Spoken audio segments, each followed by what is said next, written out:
Welcome to DPC Pediatrician. We're Dr. Phil Boucher and Dr. Marina Capella, two DPC pediatricians pediatricians who are on a mission to share our love of direct primary care with you. Welcome everyone to another episode of the DPC Pediatricians podcast. Today, Phil and I are going to be talking about dealing with entitled patients. Now, there are lots of different words for it. I just felt like entitled felt like the right word this week because I've had two particularly difficult interactions with patients. And I know Phil had one as well this week. And it happens. I won't say that it happens frequently. I would say that the vast majority of my patients have been lovely to work with. But every once in a while, it happens that I have a family, a parent who just really rubs me the wrong way and really shows their entitlement in one way or another. So what happened to me this last week was I had a patient reach out. Actually, it was one of the rare times when I answer the phone and I happened to talk to this mother directly. She expressed interest in the practice. I gave her my little spiel that I give everyone, that I no longer do one-time visits, but you can choose between an integrative consult or the membership with a minimum contract of 6 months. And she seemed to understand. She didn't have any weird questions at the time.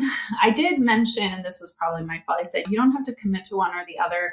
We can see you for that first visit. And then by the end of the visit, you have to choose one track or the other.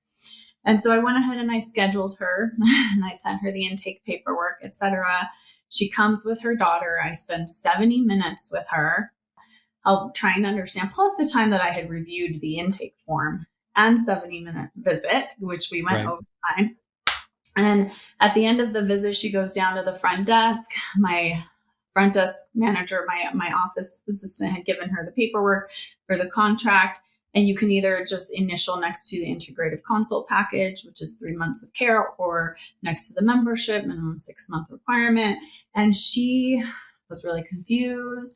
And she went to the front desk saying, wait, you didn't tell me that I had to commit to one of them, from the beginning, and I wasn't prepared. So my office manager did the best she could. And she said, look, okay, I understand you're confused. I don't know exactly what happened, but we will honor our historic rate of a one-time visit for $300. And you can just pay the $300 for today, and we'll communicate Dr. Capella and find out what happened. So I happened to leave to go visit my dad in California, the next morning. And I keep seeing phone calls, this same number calling on my phone 8 times the next morning as I'm trying to enjoy time with my family. And eventually she leaves a message and she says, I'm upset about the communication. I would like a call back. And so I did exert a boundary there. And I said, I'm on vacation. I'll get back to you Monday. So on Monday, she sends me this angry email, which was actually not, some people don't hide their anger well. Hers was angry, but it was as if she had written it in ChatGPT and made it sound not angry, right? Very professionally worded, but also the undertone and the very clear sentiment coming through was this entitlement and anger, that she said that she thought on my website that the enrollment fee of $100 meant that she got a first visit for $100. And we ended up having a conversation, which was a waste of time. She ended up demanding her money back. And I said, no, I can't do that. I already spent 70 plus minutes with you. It's not fair for you to ask me for that money back. And she continued to insist. And I said, look, in 5 years of owning this practice, nobody has ever been confused by the use of the word enrollment fee. We have enrollment fees at gyms. We have enrollment fees at lots of places, right? So I don't understand how you were confused.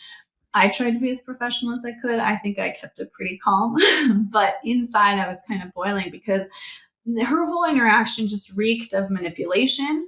And it reeked of entitlement. And I did end up conceding because I just wanted to end the conversation. I said, I'll give you 50% back. Is that okay? We just end it. No further follow-ups. I ended up sending her daughter's lab results, which had some abnormalities. And I said, good luck. Go deal with it with another pediatrician. So, but that whole interaction left me such a bad taste in my mouth. I blacklisted her chart. I told my whole staff, never again is this mother going to be accepted into my practice. So that was my story.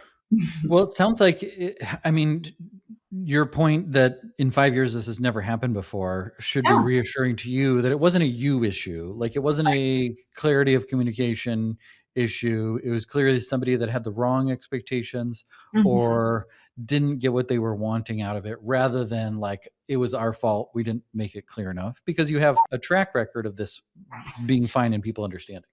Yeah, exactly. And we did, just to never have this happen again, we went and clarified some wording on our website, Sure. but it was an ick, a definite, I Yes. got to shake off the ick of this interaction. And I think that sometimes in DPC, we are going to encounter those people who have really unreasonable expectations or are trying to manipulate us, even if they deny that that's what they're trying to do. If Right. you read the energy of manipulation, it's there. Like, Yeah. trust yourself, trust your spidey sense about those things, because people can put on a certain face and they can talk Mm, the talk. You sense under the surface that there's something going on. I would say that most likely there is, right? And that's right. definitely what happened with this. So I did correct, not really correct, but I clarified the language to make it crystal clear on our website. Crystal clear. It was a learning Hard opportunity. stop. Yeah. It was dummy proofing the website, right?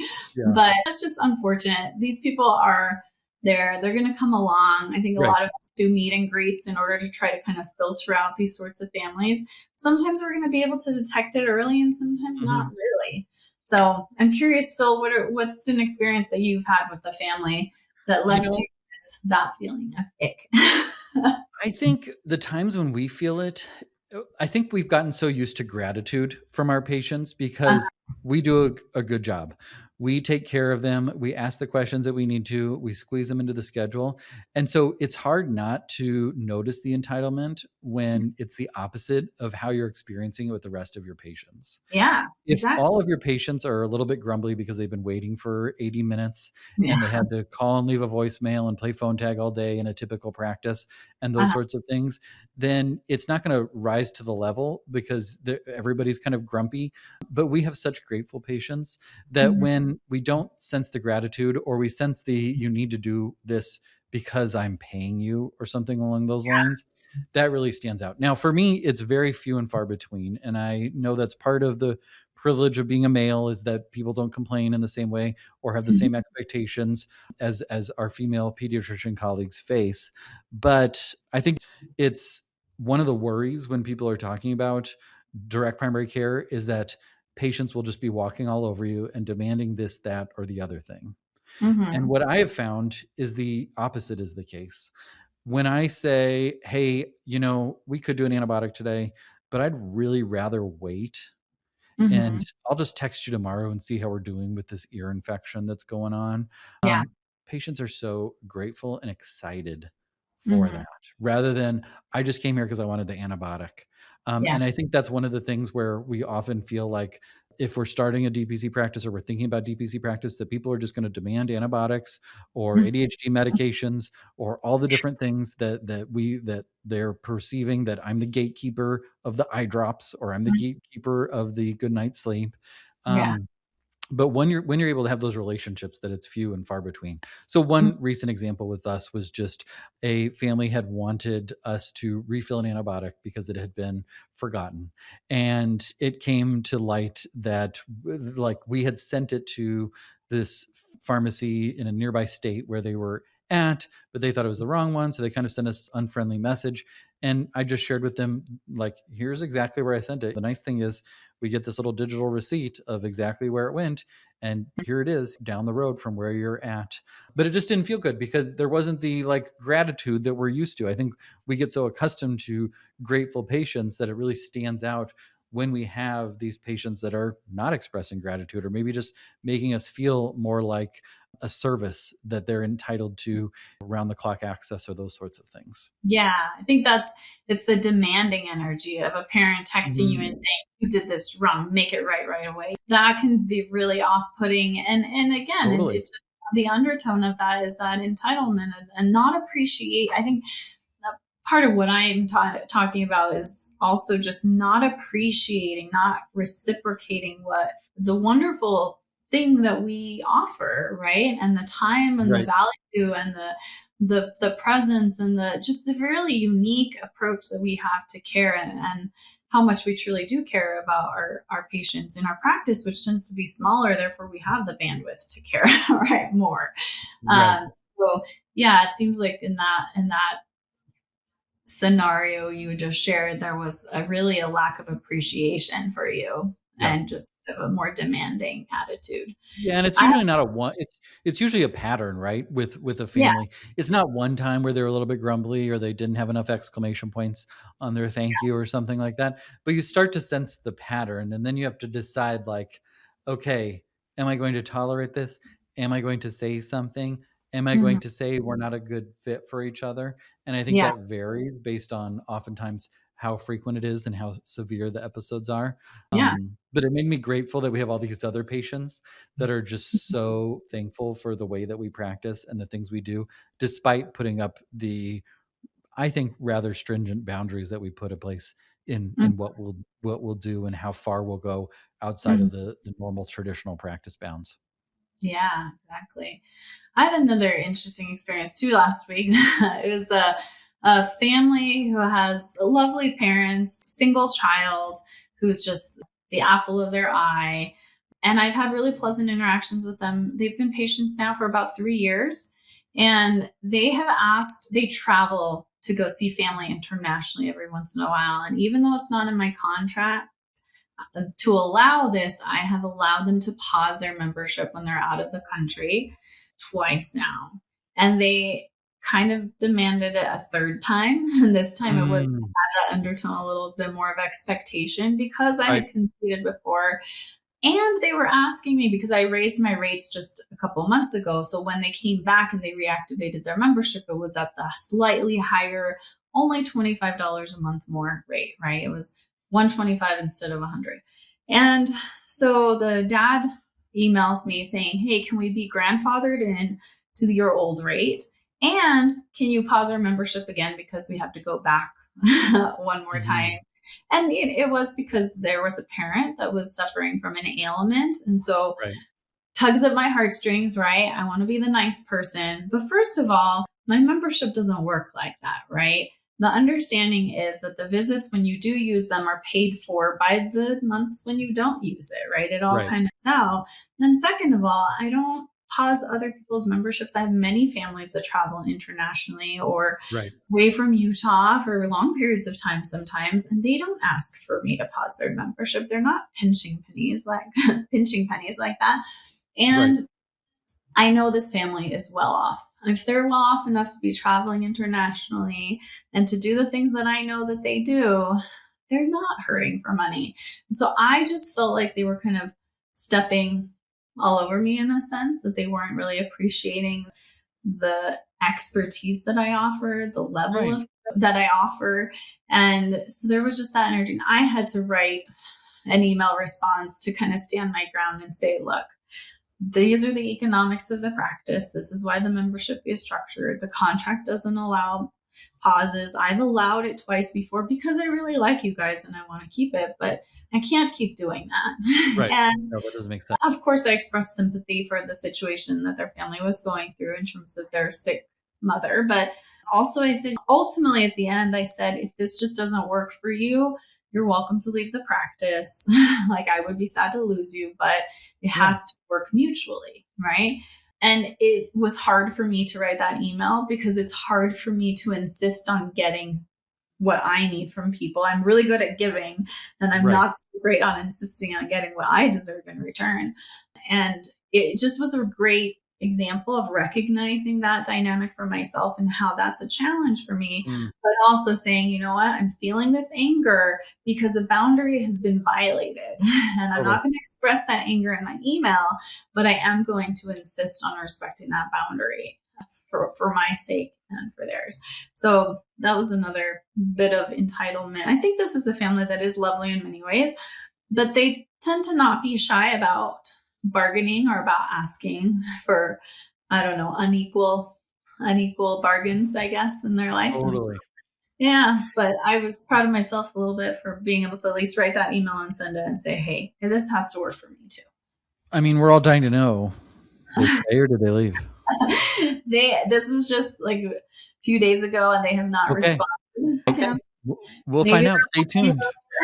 We'll have to do an updates episode and find out. But I think it takes a lot of courage to do that, because otherwise it's easier to just say yeah, or to continue to do this and to feel that sense of my boundaries have been violated. And yes, it's my fault because I originally said, okay, we can do this. Mhm. This is our new policy. And I Yeah. think that has been my favorite language. Is it's kind of like, I equate it to, and I've done this with my kids too, and we're just talking about different rules and things, is removing yourself as the person and putting it Yeah. on the policy or the rule. Like, it's Uh, not the police officer that pulls you over and is like, hey, I think you were going too fast. You were uh, going faster than I wanted you to. It's nuts, you guys. The speed limit was 40 and you were going 47. So of course I had to pull you over. And in the uh, same way, it's, oh, nuts. I really like that too. Our new office policy is this, period. And yeah. then that's the end of the it. And that's been really helpful for us to just kind of be able to enforce those boundaries, especially Yeah. when people are pushing up against them, rather than like, hey, I don't like it that you guys are doing this to me, which might be how we're feeling. I just say, this is our new policy, or this is the policy. Yeah. And yeah, I let you go in the past, or I made this exception, but our office policy is that, period. Yeah. And with them, I think I gave a little more detail because I know they're Sure. business owners also. They own Right. it's a software company. And so I said, I know that you understand as a business owner, you have to make the numbers work. And like, this is how I need to make my numbers work. So I Totally. tried to, ask for a little reciprocal understanding in that regard. But ultimately, I also, when I sent that email, I had to be okay that whatever happens, whether they choose to stay or choose to go, that I said what I needed to say to kind of be in a good place, but respectfully, obviously, and compassionately. And whatever the outcome is, I feel like I did what I needed to do to be okay. Well, thanks for sharing that, because I think that's really helpful for other people to hear that probably have those little things. Like, as I'm listening to this, I'm thinking of my own similar stories, or the Mhm. own versions of that. And I'm sure that other people that are listening to this are having that same, like, this has never felt right, but I haven't felt comfortable, or Mhm. I really need them to stay members because I need the money, or those sorts of things.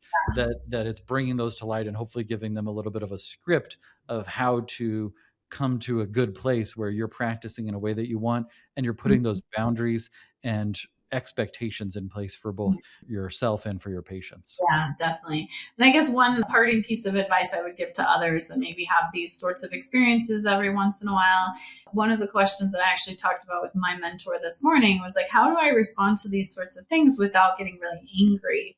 And Mm, she said, the anger is just your brain and body's recognition that something has been violated or that something is not okay, right? right.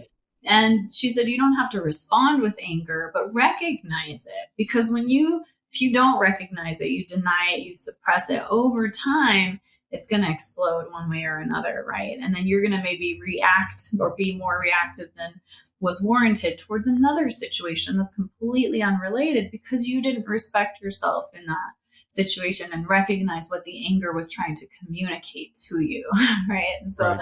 that helped me reframe it a little bit of like, okay, when I feel that anger, it's like, what is it that's being violated or what is being overstepped or what's going on here? How can I respond in a non angry way, but how can I honor that anger that I'm experiencing For and sure. use it to guide me in a wise step forward, right?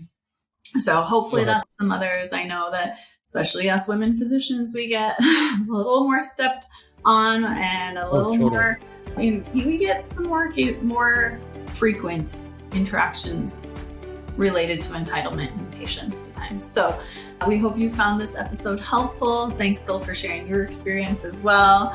And until next time.